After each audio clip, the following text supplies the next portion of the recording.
Alright, I'm back. We got ourselves an old fashioned today. This is a fresh old fashioned. It's my second old fashioned, but the ice cube is reused. So I didn't put a fresh ice cube for the second one. No real need.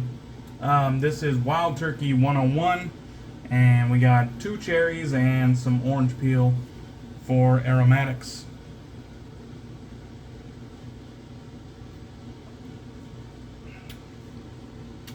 That is in the sweet spot right there. Still very bold. Get a lot of the bourbon coming through. But there is a little bit of that cherry. Is a little bit of that citrus. And the bitters, I used 3 splashes of the Angostura bitters. In all honesty, I know Angostura is like the trademark, or not the trademark, it's kind of like the flagship bitters for an old fashioned. I really like the Fee Brothers classic bitters better than the Angostura. That's just me. I like the Fee Brothers bitters a little bit better for my old fashions. Alright, let's get right into it. We got Strike Gold Shave in collaboration with First Line Shave, and this one is called Washington. And so you know I had to pick it up because I am from the great state of Washington. We got the side label here, very nice. Waterproof side label. The soap base is in the First Line Shave 3.0 base, and you can see the ingredients right there. Really nice soap base, top tier, high quality stuff. You can see where I scooped the last few times I've used this, but it is a firm soap, but not so firm you can't press into it if you put a little bit of pressure.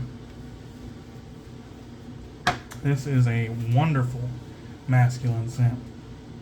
Alright, we got the Thirsty Badger shave bowl right here with the thumb loop over here. There's a look at my lather, looking very creamy and dense and luxurious. The brush for today is our Viking shaving soaps and cosmetics and brushes, and this beauty is with the wood on the bottom and the nice yellow on top. Very, very beautiful, classic, tall and skinny shave brush handle here. On top we got a Strike Gold shaved hand-tied executive knot, which is a badger brush, badger natural hair. Really good shit right there. And then the razor for today, we're going to use the Henson. This is the Henson, the special made Aggressive plus version in aluminum. So there's a look at that, and I'm using a like second use Willy's blade on this one. I think what I'm going to do in this shave, since it is a little bit warm in the bathroom here today, I'm going to take my lather. I'm going to take the bougie chill mill right here. This is the chiller and the pillar, the menth dealer. You can see the menthol crystals in the chamber right there. And this is just a pump action menthol grinder. And so I'm going to go ahead and make it rain, or make it snow if you will, all over this lather. Get a little bit of menthol action in there. And I don't know if it'll come across on the camera, but we got a nice dusting of menthol. So I'm just going to incorporate that real quick.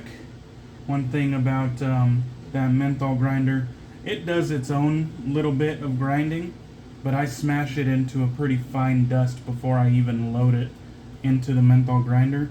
That way it incorporates really quickly, and I'm not sitting here trying to break it down over the course of a long period of time.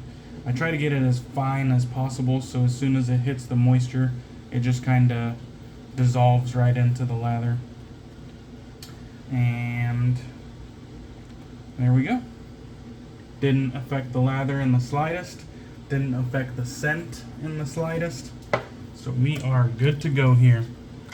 Speaking of the scent, the scent on this one was a collaboration between the two, so both parties helped in formulating this scent. It has tobacco leaf, rum, cedar, dried fruits, honey, smoke, amber, vanilla, sandalwood, and leather.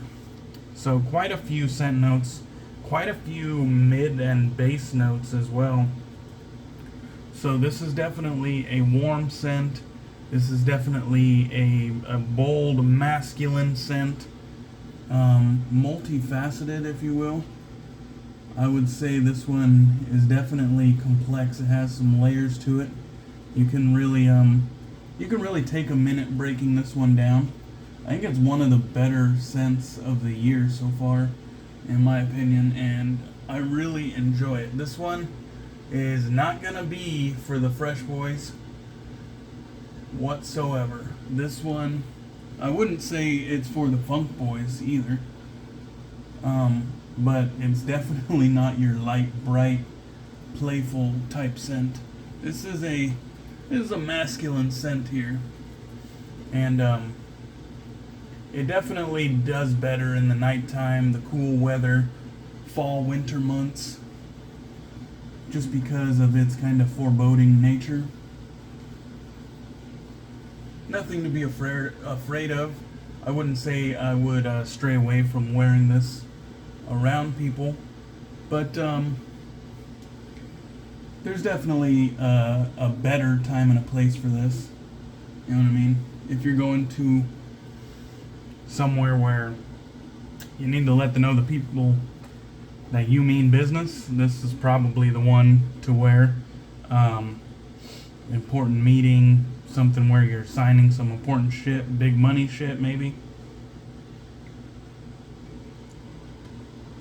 Cigar lounge, speakeasy, cocktail bar, you know, something more masculine, more serious type of tone. I think this one would do really well. Alright, here we go. I do get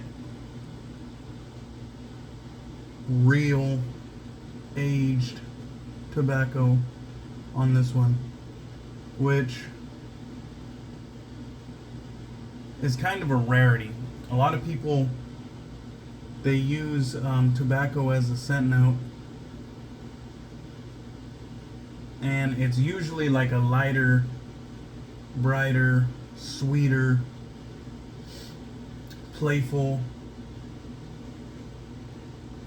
type tobacco. You know, it's very crowd pleasing and approachable, but not this one.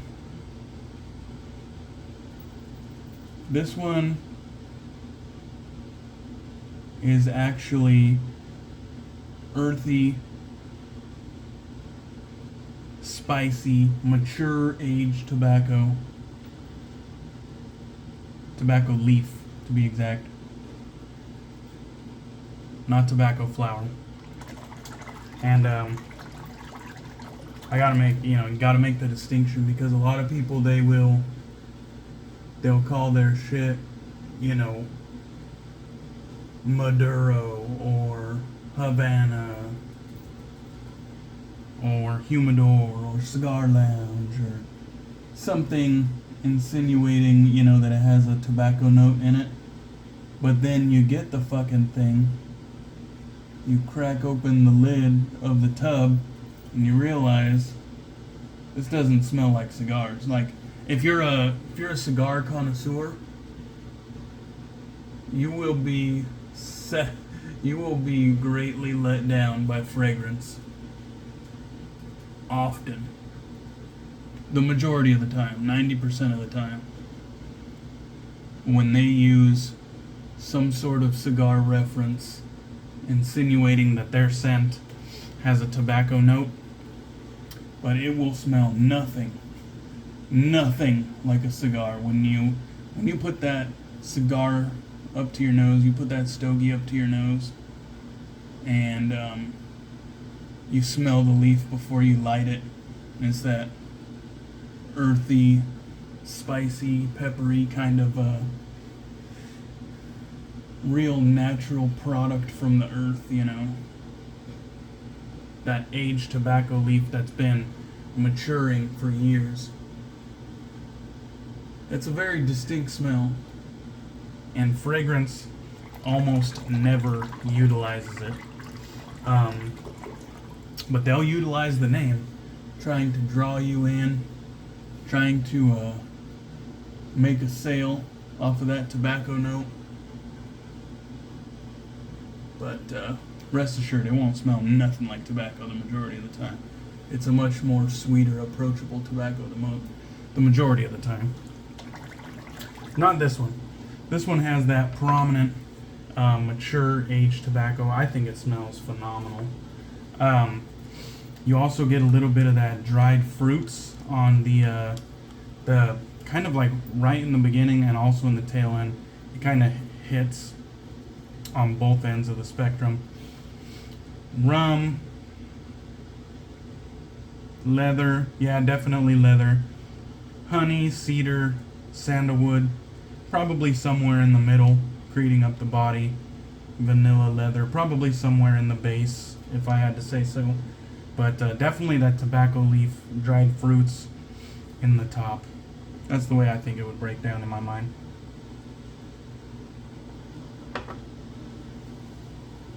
Whoa. Let's grab some more lather. That first pass went fantastic. We got a nice medium chill on the skin. The scent strength on this one is fucking bold and banging, and I'm really enjoying just the constant scent lingering as this shave goes on. Absolutely wonderful. This is definitely probably in my top 5 for the year thus far. We're pretty much in quarter 3 of the year, and I think this one's still in my top 5. Absolutely wonderful scent. I know it's the dead of summer, and it might not be the ideal time to put it to use right now, but I was craving it, and I have an air conditioner, so I can cool it down and justify using this one no matter what time it is. Plus I could add a little bit of menthol from the Bougie Chill Mill, and we'll be just fine. If you are interested in getting a Bougie Chill Mill for yourself, I'll link it in the description of this video. It's just an Amazon link to the grinder itself and the organic menthol crystals that I buy off Amazon. Those are not affiliate links, so I do not make a dime off of them. They're just there for your convenience.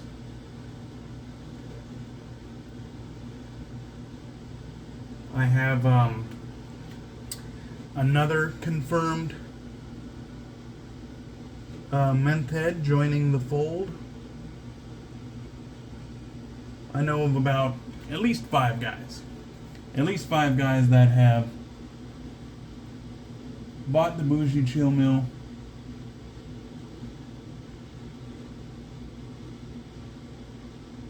and every single one of them enjoy it and think it's a great tool to add to their shave den. And I just recently got one more person who told me they were enabled by good old DK to buy a Bougie Chill Mill.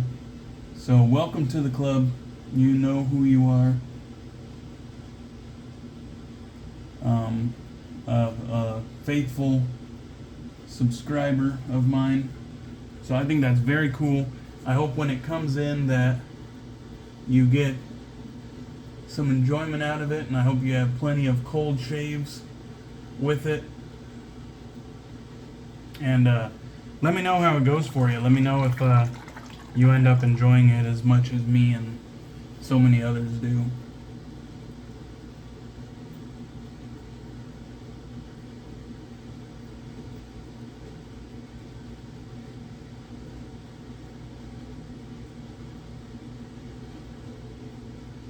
Alright, the shave is going well with the Henson Aggressive Plus.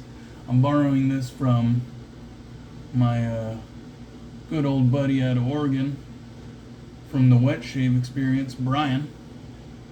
Shout out to Brian for letting me borrow this. I should be sending it back really soon.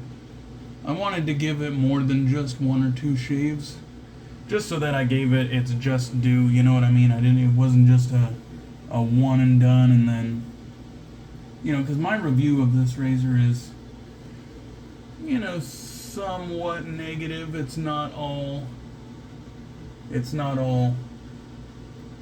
sunshine and rainbows and positive things to say when it comes to this razor. So I wanted to definitely use it a few times, that way I can say I gave it a fair shake and just make sure that my thoughts on it don't change, you know. And all in all, they haven't changed, I'll tell you that. I think mostly just because I have staunch beliefs about the design of the head on this razor. And even though it's the Aggressive plus, it still really doesn't scratch the itch for me. It doesn't give me the enjoyment that almost any other razor gives me. But it will give me a nice BBS shave. That is something that I cannot lie about, I cannot deny. It will give me a BBS shave. It's just not as enjoyable for me. And I think today is a good example of that. I pretty much was in cruise control the whole time. Pretty much, I'm constantly buffing with this razor, and I'm constantly using more than normal pressure with this razor. But because it's designed in such a way that it's so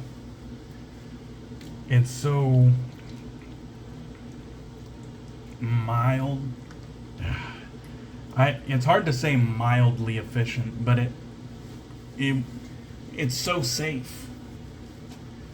The razor is designed to be so safe, like nicking yourself or cutting yourself, you know, outside of running over a blemish or a scab or something like that, is going to be extremely hard to do.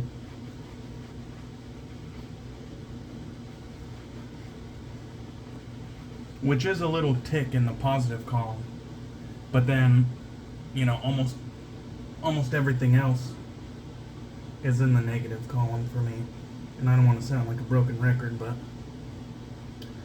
I don't really like the face feel of this thing. I don't really like how I have to add additional pressure to get a close shave. I don't like how I have to buff everywhere.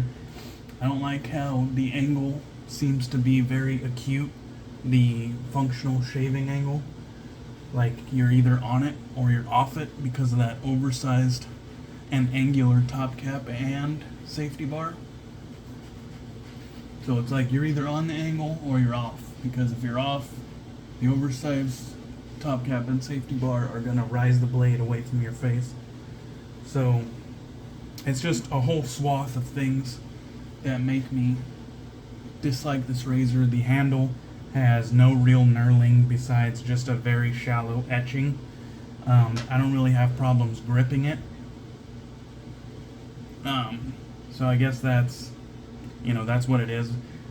When I shave, I try to keep my hands dry, and I try to keep a sure grip on the handle. So it really doesn't matter if it has knurling or not. I don't really drop razors. But it's fine. It's a fine razor. It's not something I would recommend, but it gets the job done.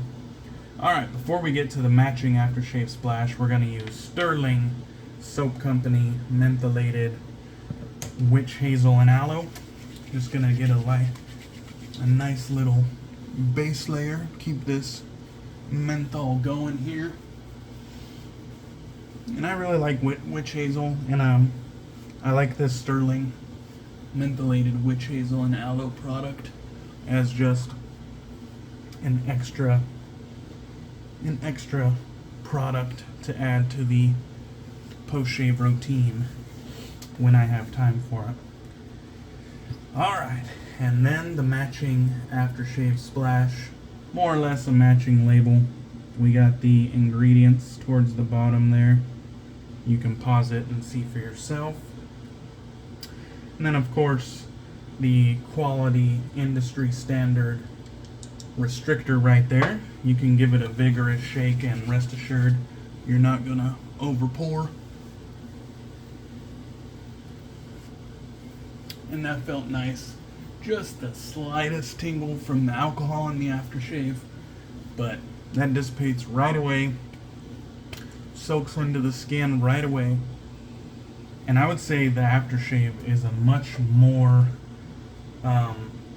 it almost feels like the soap is like the onset, the beginning of spraying a fragrance onto yourself, and then the aftershave almost smells like what the dry down would be from the soap. So they are a little bit different, but they're both very enjoyable in their own ways and obviously complementary of one another.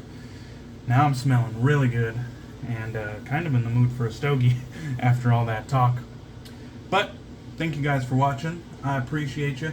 Hope you enjoyed the video, and I will catch you guys on the next one. Please go check out the wet shave experience. Thanks for letting me borrow your razor, bro. Cheers, guys. Catch you on the next one.